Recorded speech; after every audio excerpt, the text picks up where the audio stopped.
Bahujan Samaj party जिंदाबाद जिंदाबाद जिंदाबाद। माननीय बहन कुमारी मायावती जी जिंदाबाद जिंदाबाद जिंदाबाद। माननीय बहन कुमारी मायावती जी जिंदाबाद जिंदाबाद।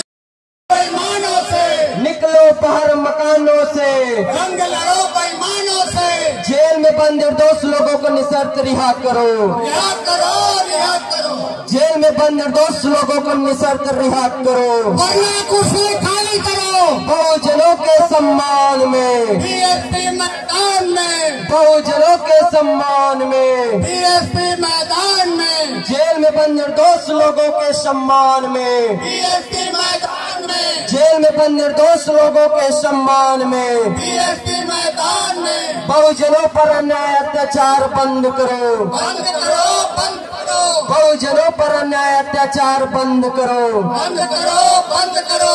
अनुसूचित जाति जनजाति और पिछड़े वर्ग के सम्मान में, बीएसपी मैदान में, अनुसूचित जाति जनजाति एवं अन्य पिछड़े वर्ग के सम्मान में, बीएसपी मैदान अमर गुफा जय समकान की सीबीआई जांच करवानी होगी, करवानी होगी। बहुजन समाज पार्टी जिंदाबाद, जिंदाबाद जिंदाबाद बहुजन समाज पार्टी जिंदाबाद, जिंदाबाद जिंदाबाद बहन कुमारी मायावती जी जिंदाबाद, जिंदाबाद जिंदाबाद बहन कुमारी मायावती जी जिंदाबाद। उम्मीदों का साथी है, बीएसपी का हाथी है, उम्मीदों का साथी है, बीएसपी का हाथी है, उम्मीदों का साथी है। बीएसपी का हाथी है। निकलो बाहर मकानों से, लड़ो बेईमानों से, निकलो बाहर मकानों से, लड़ो बेईमानों से। जेल में बंद निर्दोष लोगों को निशर्त रिहा करो, वरना कुर्सी खाली करो। जेल में बंद निर्दोष लोग जो सतनामी समाज के साथ अन्याय अत्याचार जो कांग्रेस पार्टी के लोगों के द्वारा और भारतीय जनता पार्टी के सरकार के द्वारा और उनके षड्यंत्रों के कारण जो सतनामी समाज बेगुनाह लोग अंदर हैं, उनके लिए हम लोग यहाँ पर बैठे हुए हैं सरकार को आगाह करने के। बहुत ही विस्तार पूर्वक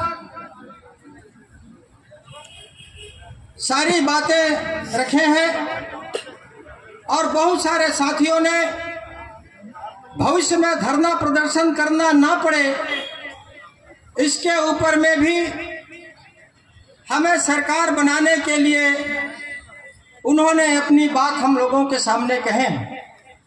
लेकिन साथियों,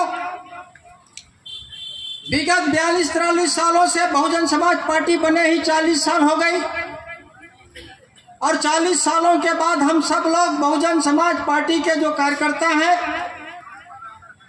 जो युवा पीढ़ी से आज बुजुर्ग की रास्ता पे पहुंच चुके हैं और हमारे आने वाला युवा पीढ़ी तैयार हो रहा है। बाबा साहब डॉक्टर अंबेडकर का 3 मूल मंत्र था, शिक्षित बनो, संघर्ष करो और संगठित रहो। साथियों, बाबा साहब डॉक्टर अंबेडकर के पहले संतों गुरुओं ने भी समाज को संघर्ष करने की और संगठित रहने की बात कही। लेकिन साथियों, यह संघर्ष का दौर कब तक जारी रहेगा? कब तक बहुजन समाज के हमारे पीढ़ी दर पीढ़ी हम लोग संघर्ष ही करते गुजर जाएंगे इस धरती से? अरे कभी तो संघर्ष का खात्मा होना चाहिए। और अगर संघर्ष का खात्मा करना चाहते हैं तो साथियों, बाबा साहब डॉक्टर अंबेडकर जी ने हम लोगों के हाथ में वोट रूपी अमोघ अस्त्र दिया हुआ है और जब तक इस वोट रूपी अमोघ अस्त्र को हम बहुजन समाज के हित में, बहुजन समाज पार्टी को इस देश के प्रदेश में शासन सत्ता हुकूमत तक पहुंचाने का काम नहीं करेंगे, हम संघर्ष कर रहे हैं। हमारे आने वाला पीढ़ी को भी इसी तरह से अन्याय अत्याचार का सामना करना पड़ेगा और संघर्ष करते रहना पड़ेगा।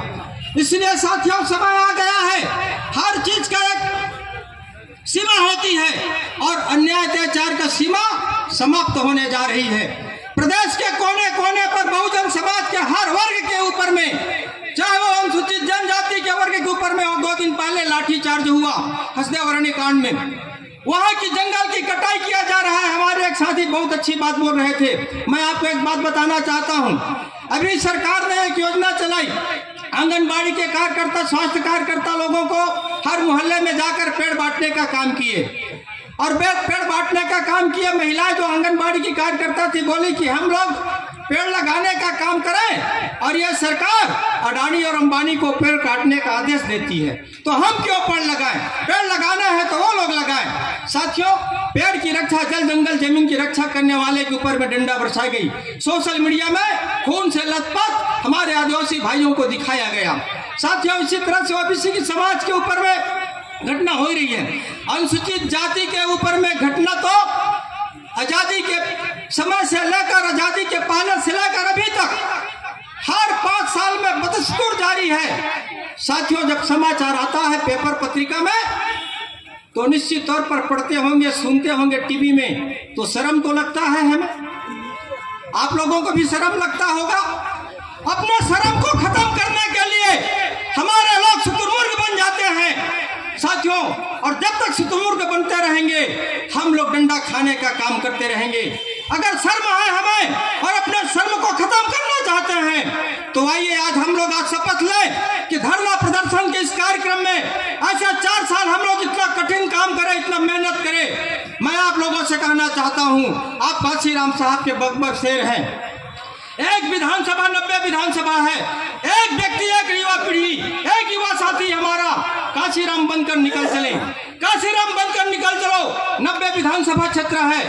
आने वाला 2028 में बहुजन समाज पार्टी की सरकार बनने से कोई नहीं रोक सकता। और जिस दिन हमारी सरकार बनेगी, हर उस घटना का मानव साहब कांशीराम जी कहा करते थे कि बदले की भावना को उजागर मत करो, अरे बदले की भावना को आग की तरह सीने में जला के रखो, अपने सीने में बुझने मत दो अन्याय अत्याचार की घटना को, और जब तक ये बुझ जाएगी तो आप कुछ नहीं कर पाओगे। तो अभी जो घटना घटी है बलौदा बाजार में, जिस तरह से मीडिया में आया, अरे जानवरों को उतना नहीं पीटा जाता, उससे ज्यादा रोड में दौड़ा कर जाति पूछकर हमारे अपने लोगों को मारा गया, पीटा गया। हमारे प्रदेश के अध्यक्ष माननीय विधायक जी, पूर्व विधायक जी लोगों के साथ जब उनको देखने गए, मिलने गए, तो इनकी कुटाई पिटाई को देखकर मानवता शर्मसार हो गई।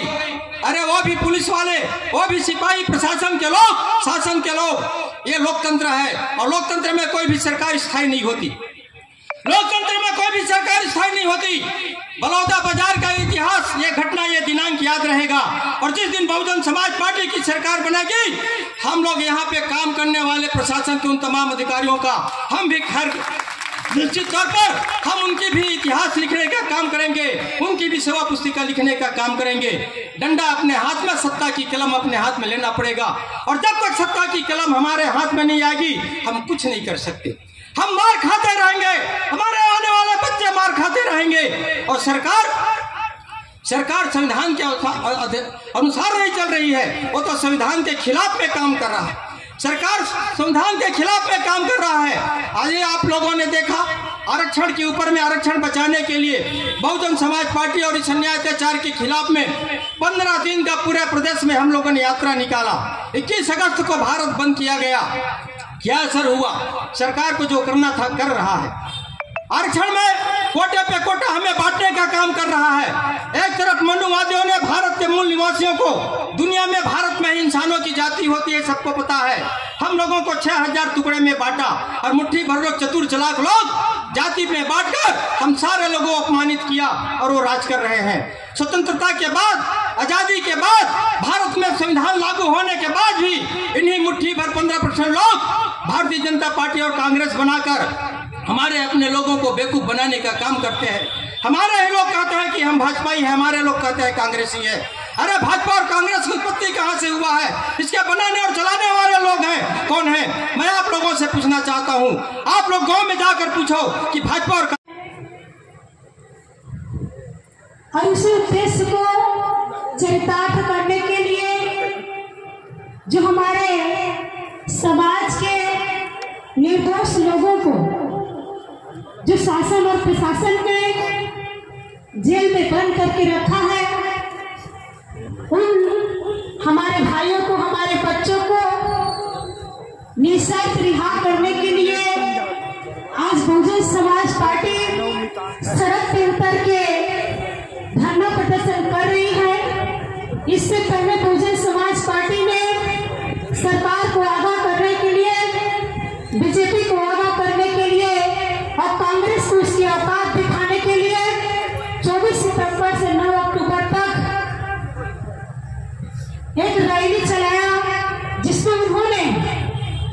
हमारी पार्टी के शीर्ष नेतृत्वकर्ता के द्वारा हर जिले में जाकर कांग्रेस बीजेपी की कूटनीति और बलौता मुजाहिद हुए जो हमारे समाज के ऊपर जो अन्याय अत्याचार था उसको बताने का काम किया और उसी को बड़ा स्वरूप देने के लिए हमारी पार्टी के द्वारा आज बलौदा बाजार में हमारे सभी भाइयों को निःशर्त रिहा करने के लिए शासन को